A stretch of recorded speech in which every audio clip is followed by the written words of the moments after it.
આ જ રીતે ડભોઈ તરફથી આવતી જૂની સડક પર પણ સ્પીડ બ્રેકર દૂર કરવામાં આવ્યા છે.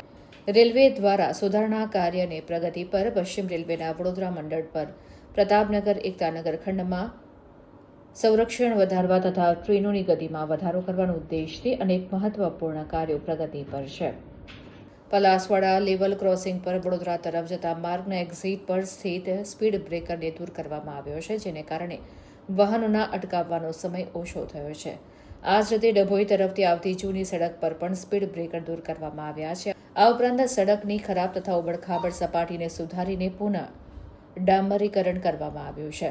ગુજરાત રાજ્ય સરકારના R&B વિભાગ દ્વારા એપ્રોચ રોડને વધુ પહોળો કરવાનું કાર્ય પણ પ્રગતિ પર છે.